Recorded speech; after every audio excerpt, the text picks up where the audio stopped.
وفاقی بجٹ 2025-26 میں solar panel پر tax سے پریشان شہریوں کے لیے بڑی خوشخبری سامنے آ گئی۔ آپ کو بتائیں کہ وزیر خزانہ محمد اورنگزیب نے بجٹ تقریر کے دوران سولر پینلز کی درآمد پر 18% سیلز ٹیکس عائد کرنے کی تجویز پیش کی، جس پر عوامی حلقوں کی جانب سے تشویش کا اظہار کیا گیا۔ تاہم حکومت کی جانب سے فوری طور پر مقامی صنعت کی حوصلہ افزائی کے لیے اہم ریلیف بھی دیا گیا ہے۔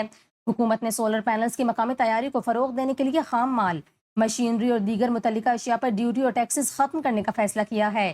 سولر پینل بنانے والی مشینری اور سیلز پر ڈیوٹی ختم کر دی گئی۔ ایلومینیم اور سلور پیسٹ پر ڈیوٹی صفر کر دی گئی۔ سولر پینل کی لیبارٹری ٹیسٹنگ کے آلات پر بھی ڈیوٹی کا مکمل خاتمہ کر دیا گیا۔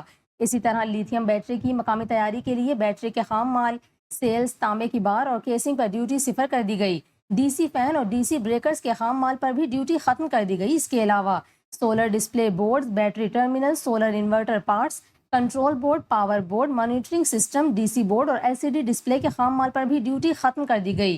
دوسری جانب آپ کو بتائیں کہ فیڈرل بورڈ آف ریونیو کے چیئرمین راشد محمود لنگڑیال نے سینٹ کی قائمہ کمیٹی خزانہ کو بریفنگ میں بتایا کہ سولر پینلز پر موجودہ ٹیکس شرح میں کوئی اضافہ نہیں کیا گیا اور نہ ہی درآمد پر اضافی ٹیکس لگانے کا کوئی حتمی فیصلہ کیا گیا ہے۔